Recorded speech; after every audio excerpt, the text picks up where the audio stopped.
नमस्कार दोस्तों, आज हम आपके लिए मजेदार कहानी लेके आए अकबर और बिरबल की खिचड़ी।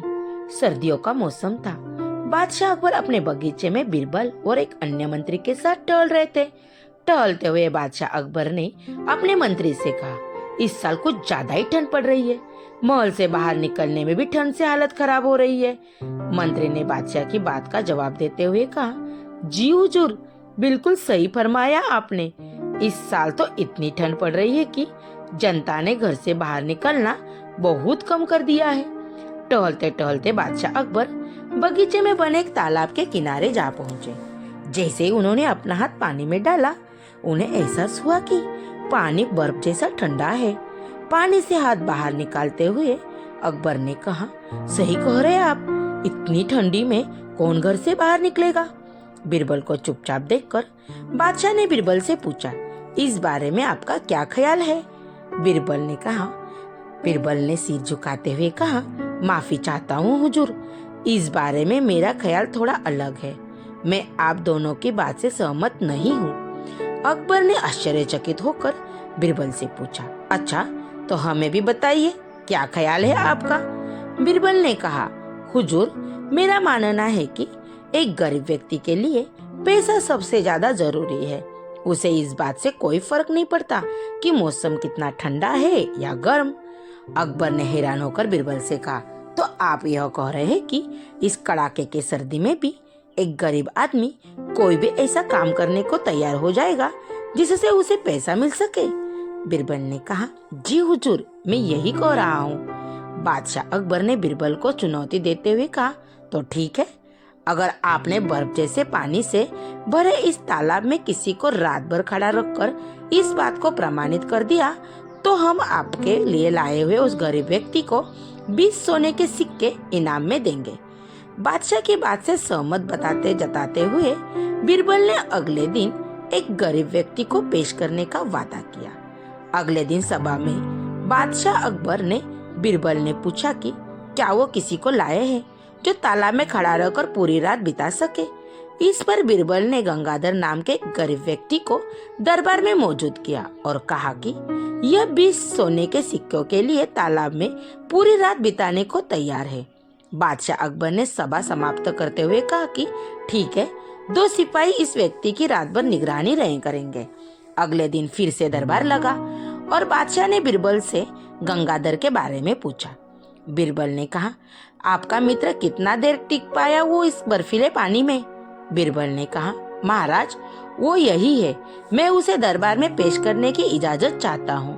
बादशाह की इजाजत मिलते ही बिरबल ने गंगाधर को दरबार में बुलाया। बादशाह अकबर ने गंगाधर को शाबाशी देते हुए कहा, हमें इस बात पर यकीन नहीं हो रहा है कि तुम पूरी रात उस बर्फ जैसे पानी में रहे और आज हमारे सामने सही सलामत खड़े हो। यह तुमने कैसे किया, पूरी सभा को बताओ। गंगाधर ने कहा, महाराज, शुरुआत में तो यह बहुत मुश्किल था, लेकिन कुछ समय बाद मुझे महल की एक खिड़की पर एक दिया जलता नजर आया। उस दिए को देखते हुए मैंने सारी रात बिता दी। बादशाह अकबर ने चौंक कर कहा, यह तो धोखा है। तुमने हमारे महल के जलते हुए दिए की गर्मी से सारी रात बिता ली। फरेबी, तुम्हारे इस धोखे के लिए हम तुम्हें सजा देते रहे, लेकिन तुम अब इस इनाम को हकदार भी नहीं हो। यह कहते हुए अकबर ने अपने सिपाहियों को गंगाधर को महल से बाहर जाने को कह दिया और सभा समाप्त करके अपने कमरे में चले गए। अगले दिन रोज की तरह सभा लगी। जब बादशाह अकबर सभा में आ गए तो उन्होंने देखा कि सभी दरबारी अपनी अपनी जगह पर मौजूद थे, सिवाय बिरबल के। बादशाह ने एक सिपाही से पूछा कि बिरबल कहाँ है, तो उसने बताया कि वो आज महल नहीं आए हैं। बादशाह ने सिपाही से कहा कि वो तुरंत बिरबल के घर जाए और उन्हें लेकर आए। कुछ समय बाद सिपाही अकेले ही दरबार में लौट आया। बादशाह ने पूछने पर सिपाही ने बताया, बिरबल अपने घर में खाना पका रहे हैं और उन्होंने कहा है कि खाना पूरी तरह पक जाने के बाद ही वो दरबार आएंगे। सिपाही की यह बात सुनकर बादशाह सोच में पड़ गए, क्योंकि आज से पहले कभी भी बिरबल ने महल आने की देरी नहीं की थी। अकबर को कुछ संदेह हुआ और उन्होंने बिरबल के घर जाने का निर्णय लिया। जब बादशाह अकबर बीरबल के घर पहुंचे तो उन्होंने देखा कि बीरबल ने एक ऊंची खूंटी पर एक हांडी टांग रखी है और उसके नीचे जमीन पर लकड़ियां जला रखी है। बादशाह आश्चर्यचकित हो गए और बीरबल से पूछा कि वह क्या कर रहे हैं। इस पर बीरबल ने जवाब दिया कि वो अपने भोजन के लिए खिचड़ी पका रहे हैं। बादशाह अकबर ने कहा, क्या तुम पागल हो गए हो? यह खिचड़ी कैसे पक सकती है? तुमने हांडी को इतने ऊपर टांग रखा है और आग नीचे जला रखी है। ऐसे में खिचड़ी पकने के लिए हांडी तक गर्मी कैसे पहुंच जाएगी? इस बात पर बीरबल ने बहुत आराम के साथ बादशाह से कहा, क्यों नहीं पहुंचेगी हुजूर? जब महल की खिड़की पर रखे एक दिए से गंगाधर को गर्मी मिल सकती है तो मेरी खिचड़ी हांडी तो फिर भी आग के बहुत नजदीक है। बीरबल की बात सुनकर बादशाह हैरान हो गए और मुस्कुराते हुए कहा, हम तुम्हारी बात से अच्छी तरह समझ गए हैं बीरबल। इसके बाद उन्होंने गंगाधर को महल में बुलवाया और उसे 20 सोने के सिक्कों का इनाम दिया। बीरबल की चतुराई के लिए उन्होंने बीरबल को भी इनाम दे दिया।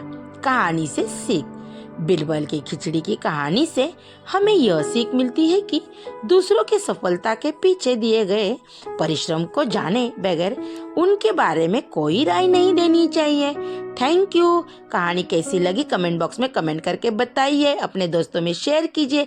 अगर आप नए हो तो चैनल को सब्सक्राइब कीजिए।